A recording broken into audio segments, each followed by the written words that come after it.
Good evening and thank you for joining us tonight for KREM 2 News 10 at 10, where we give you more news in less time. I'm Cody Pronctor. We start off tonight with breaking news at this hour. Right now, Spokane Major Crimes investigating a serious vehicle versus pedestrian crash in the area of 2nd and Division. Now, this is in the downtown area. According to Spokane police, there are serious injuries. Right now, police are asking drivers to avoid the area and to use the Monroe and Sprague exits instead. We're still continuing to work on confirming some details for you tonight, and we'll continue to bring you updates both on air and online on KREM.com as soon as we know more. New details tonight in the murder of a Spokane teen girl found shot in the head and dumped in a rural part of Yakima County. Tonight, the Yakima County Sheriff's Office confirmed they have a person of interest who happens to be a convicted sex offender. KREM 2's Kyle Simchuk spoke to a woman who says she let the teen stay with her right before she vanished. Her personality was joyful. Her smile was joyful. She's so pretty. That's how 17-year-old Samantha Kolinchuk, or Sam, is remembered by a woman who gave her a place to stay. Shauna Fromang says she met Sam last summer when the teen was living on the streets. I tried to give her good advice and steer her in the right path. But Shauna says she noticed some immediate red flags. Sam was hanging out with an older man she claimed was her uncle.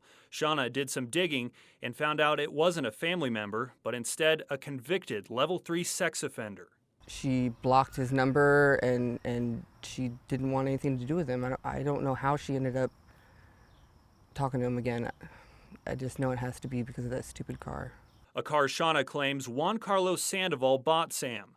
Shauna says she contacted law enforcement to report the two were together, but this winter, Sam left Spokane and went radio silent. Her phone wasn't active anymore, nothing, it just went cold. On April 30th, a property owner in Mabton, a small town west of the Tri-Cities, noticed a foul smell, which led to Sam's body. She died from a single gunshot wound to the head. The Yakima County Sheriff's Office says it's aware of reports that Sam and Juan Carlos Sandoval spent time together between Spokane and Yakima.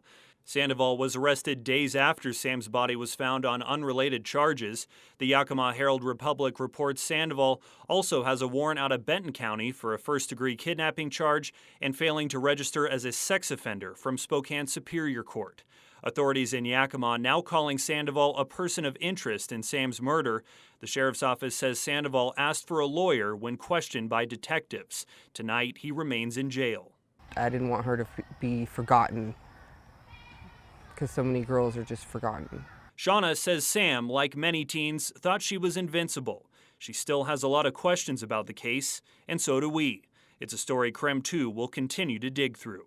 In Spokane, Kyle Simchuk, KREM 2 News. Kyle, thank you so much.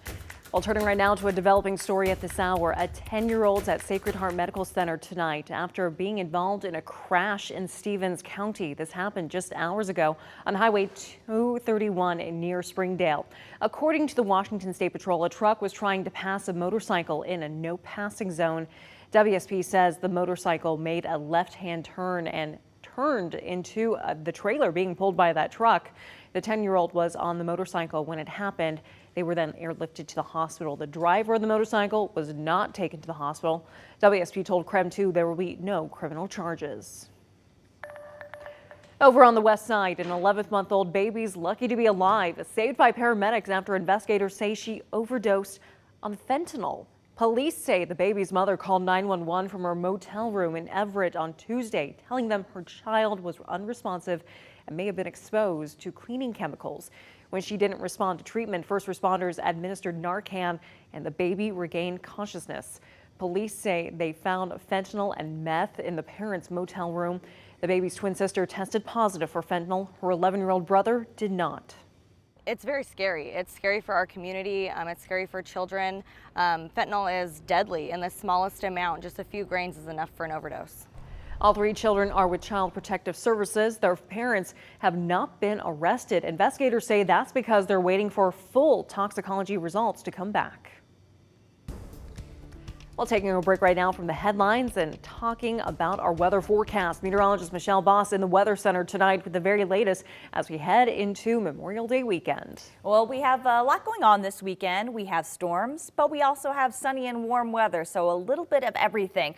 For today, we're going to see similar conditions tomorrow as we had some widely scattered thunderstorms today, and folks either got downpoured on or they got nothing. The Spokane airport did not receive any measurable precipitation. Spokane Valley picked up about 0.06 of an inch. My house in Green Acres, not a single drop. So you can see satellite and radar now. We're still seeing a few lingering showers kind of rotating around an area of low pressure across south central Washington. That low is just going to meander over the next 48 hours and give us a continued chance of thunderstorms even tomorrow. Some of the lingering showers are around the Colville and Chilliwack area, but it looks pretty light as far as rainfall is concerned moving through those regions right now. Temperatures in the 50s, 60s, and 70s across the region. Should be relatively quiet except for an isolated shower overnight. Very mild with temperatures dropping down to the mid-50s and looking at mid-70s tomorrow with some scattered showers and thunderstorms, but drier on Sunday, 78 degrees. Right now, Memorial Day is looking pretty good. We'll have more on that holiday forecast coming up.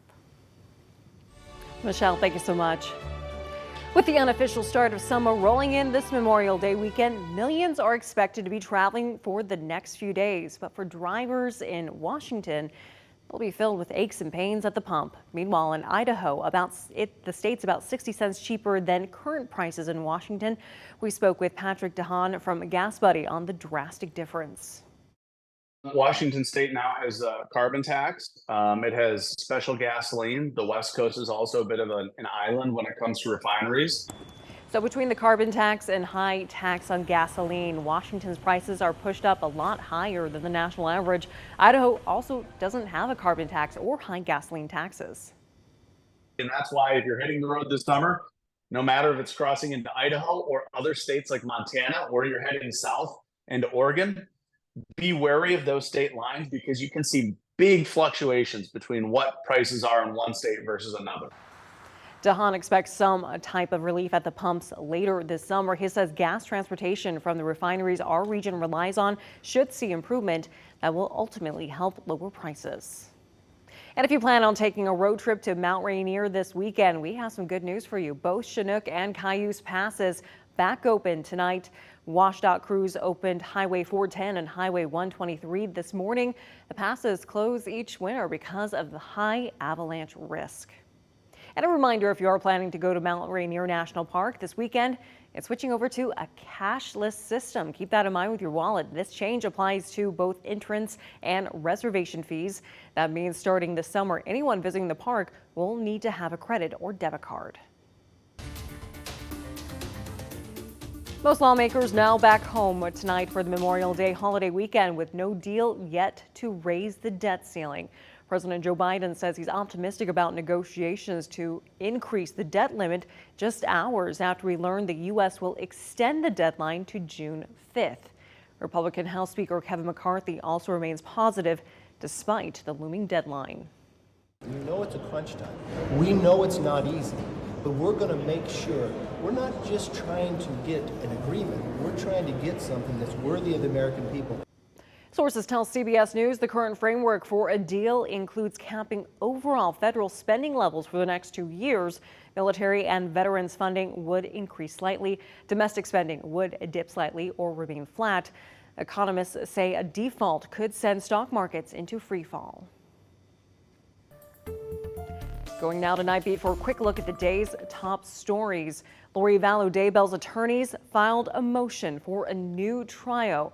Now, you may remember Vallow's the Eastern Idaho mom convicted of killing her 2 kids, JJ and Tylee, as well as conspiracy to commit murder in the death of her current husband's late wife, Tammy Daybell.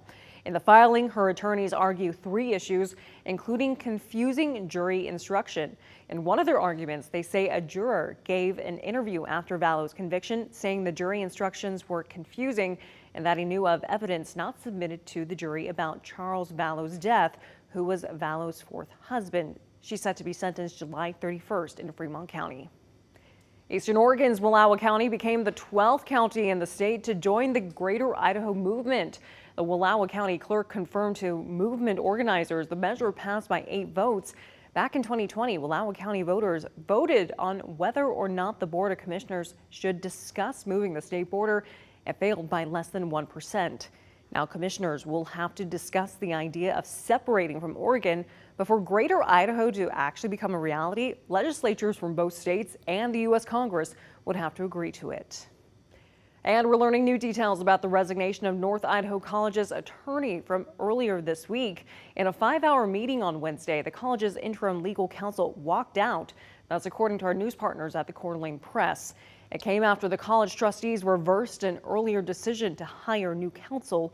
Attorney Art McComber announced at the meeting he believes laws are being broken by the college staff, but did not share specifics of what laws. The college is still at risk of losing accreditation. And that was your Night Beat. To learn more about any of these stories, just text the word night to 509-448-2000. We'll send them right to your phone.